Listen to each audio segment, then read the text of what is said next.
সালামুন আলাইকুম। আজ থেকে 1400-1450 বছর আগে থেকে আমরা শুনে আসছি হুজুর পাক সাল্লাল্লাহু তাআলা আলাইহি সাল্লাম তিনি নাকি উম্মি। এই উম্মি শব্দটা একটা আরবি শব্দ, এর বাংলা অর্থ হলো নিরক্ষর, যার আক্ষরিক জ্ঞান নাই, যিনি লিখতে পড়তে পারেন না, তাহাকে ইতিহাস বলছে উম্মি। সূরা আরাফ আয়াত নম্বর 157, এই আয়াতে মহান আল্লাহ পাক রব্বুল আলামিন বলেছেন, যারা নিরক্ষর নবী ও রসুলের অনুসরণ করে, তিনি সৎ কাজের আদেশ করেন, অসৎ কাজের নিষেধ করেন, পবিত্র করেন। এই আয়াতে এটাই সেই নিরক্ষর নবীর গুণ সম্পর্কে আল্লাহ বর্ণনা করেছেন। তাহলে হুজুর পাক সাল্লাল্লাহু তাআলা আলাইহি সাল্লাম যে তিনি যে নিরক্ষর বা উম্মি, এটা আল কুরআন সূরা আরাফ আয়াত নম্বর 157 এই আয়াত থেকে প্রমাণ পাওয়া গেল। আসুন এরপরে 62 নম্বর সূরার নাম সূরা জুমা, আয়াত নম্বর 2। এই আয়াতে আল্লাহ পাক রব্বুল আলামিন বলেন, আমি উম্মীদের মাঝে একজন রসুল পাঠিয়েছি, তাদের মধ্য থেকে তিনি তাদের কাছে আমার আয়াত তেলাওয়াত করবে, পবিত্র করবে, কিতাব শিক্ষা দেবে, হিকমত শিক্ষা দিবে। আর যদিও ইতিপূর্বে তারা ছিল ঘোর অন্ধকারে, বিভ্রান্তিতে। দেখুন সূরা আরাফে প্রথম 157 নম্বর আয়াতে মহানবীকে নিরক্ষর, আক্ষরিক জ্ঞান নাই, উম্মে বলে প্রমাণ করা হয়েছে। আমরা সবাই জানি যে না, বিশ্বনবী হুজুর পাক সাল্লাল্লাহু তাআলা আলাইহি সাল্লাম তিনি উম্মে, নিরক্ষর, আক্ষরিক জ্ঞান নেয়, তিনি লিখতে পড়তে জানেন না।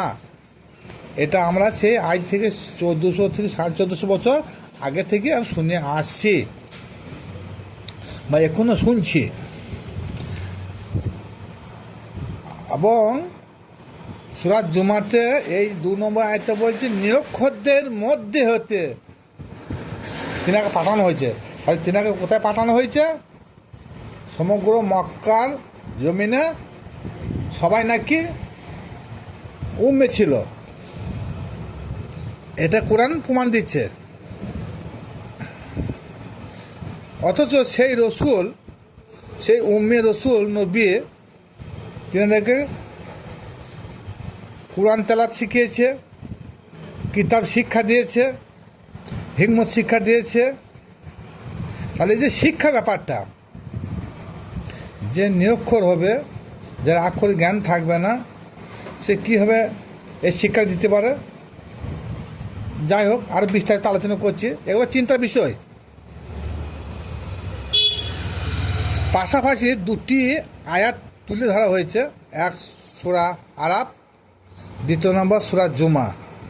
2টি আয়াতের মধ্যে একটা শব্দ এমনই রয়েছে, সেটা হলো উম্মি, যার অর্থ নিরক্ষর বা যে লিখতে পড়তে জানে না, এরকম ইতিহাস প্রমাণ করেছে। আর আমরাও আজ থেকে 1446 হিজরি থেকে শুনে আসছি, এখনও মোল্লা হুজুরা আমাদেরকে শোনাচ্ছে। সত্যিকারে কি আমাদের নবীজি নিরক্ষর ছিল? এটা একটা প্রশ্ন। উত্তরে 99% লোক বলবে, কোরআনে আছে তাই আমরা মানি বা জানি। কোরআনের কথা তো আর কখনো মিথ্যা হবে না। হ্যাঁ ভাই, সত্য, কোরআনের কথা মিথ্যা নয়, কোরআনের কথা মিথ্যা হবে না, কিন্তু কোরআনের মানে মতলব বোঝার চেষ্টা আমরা করি না।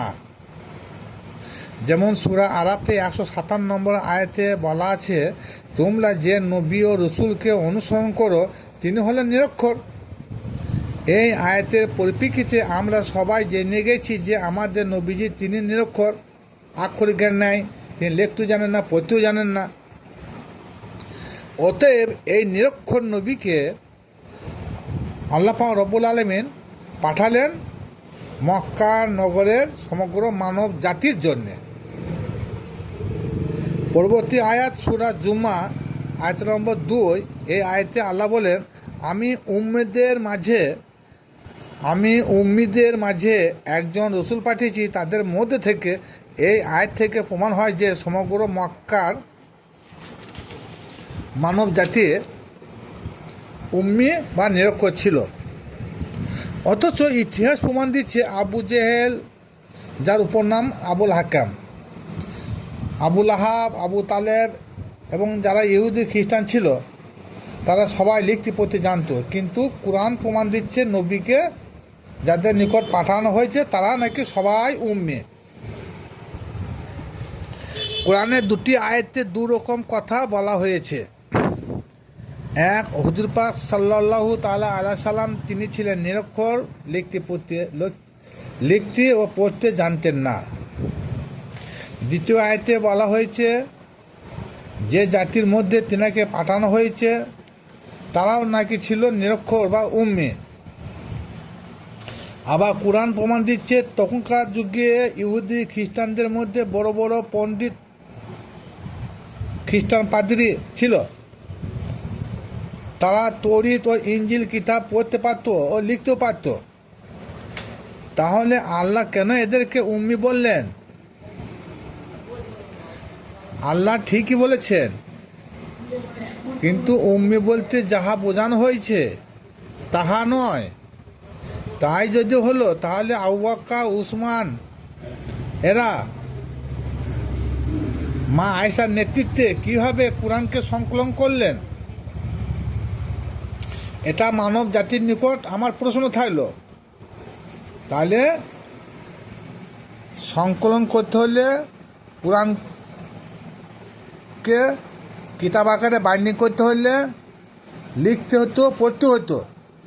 আমি বেশি কাউকে জড়াচ্ছি না এখানে। উসমান, উমর, আবু বকর এরা যে কোরআনকে সংকলন করলেন মা আয়েশার নেতৃত্বে, তাইলে কীভাবে কোরআনকে তিনারা সংকলন করলেন যদি লিখতে পড়তে না জানেন? এটা আমার মানব জাতির কাছে এটা আমার প্রশ্ন থাকলো। আবার আসুন, সমগ্র আরব দেশের মাতৃভাষা ছিল আরবি, আর সেই আরবি ভাষাতেই কোরআন নাজিল করেছেন, যাতে আল্লাহ বলছেন যাতে আমার হাবিবের এবং যাদের কাছে তেনাকে পাঠানো হয়েছে যাতে বুঝতে অসুবিধা না হয় বা বোঝাইতেও অসুবিধা না হয়। কারণ আরব দেশে মাতৃভাষা ছিল আরবি, তার জন্যে আল্লাহ পাক রব্বুল আলামিন আরব দেশের লোকদের জন্য সহজ সরল ভাষায় আরবি ভাষাতেই আল কোরআন নাজিল করেছেন। সুতরাং আমাদের নবী যদি প্রকৃতপক্ষে নিরক্ষর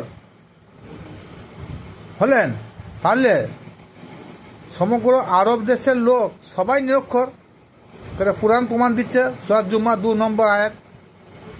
কিন্তু তা নয়। তাহলে মক্কার লোক যদি নিরক্ষর না হয়, আমাদের মহানবী হুজুর পাক সাল্লাল্লাহু তাআলা আলাইহি সাল্লাম তিনিও নিরক্ষর নয়।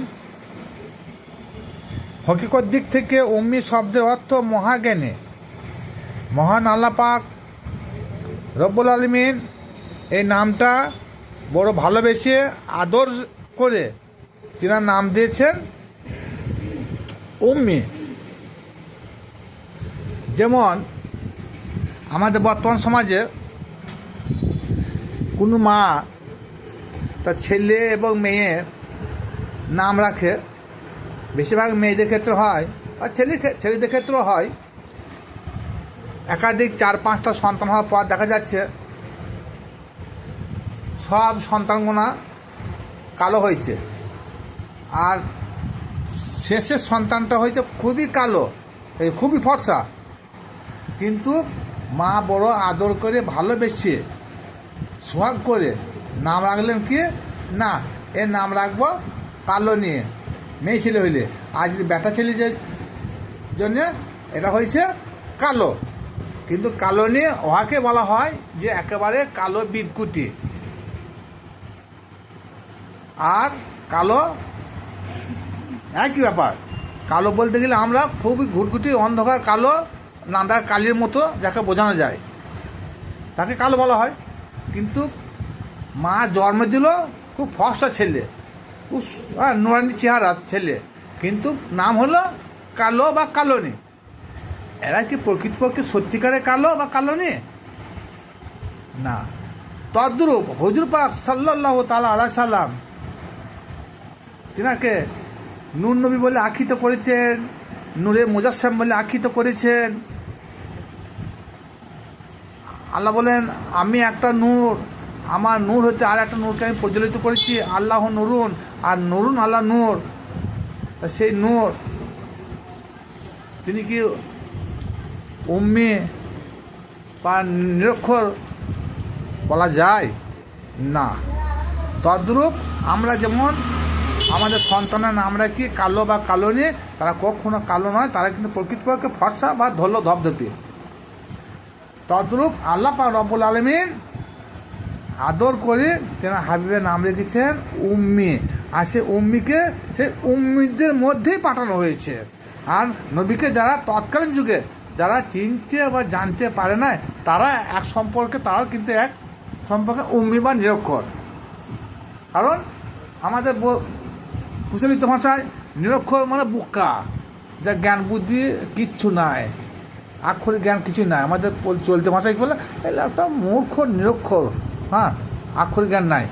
তাহলে তৎকালীন যুগে যারা নবীকে চিনেও চিনে নাই, দেখেও দেখে না, তারা এক সম্প্রদায় কিন্তু উম্মি বটে। এতক্ষণ কোরআনের দিক থেকে যা কিছু বর্ণনা করলাম, যদি শুনতে ভালো লাগে অন্য অন্য ভাইদের বন্ধুদের শেয়ার করবেন, এবং আপনারাও শেয়ার ও লাইক করবেন। কারণ আমার যত ভিডিও আছে হাদিস থেকে আমি তুলে ধরি না, সবই কিন্তু কোরআন থেকে তুলে ধরি। কোরআন পড়ার জিনিস নয়, পড়তে পারেন, পড়তে মানা নয়, কিন্তু কোরআনের প্রত্যেকটা আয়াতের গবেষণার বিষয় আছে। আর যদি গবেষণা যদি না থাকে, তা কোরআন পড়বেন কিন্তু কোরআনের মধ্যে পাবেন না। আর যদি গবেষণা থাকে তাহলে তার স্বাদ পাবেন। আসসালামু আলাইকুম।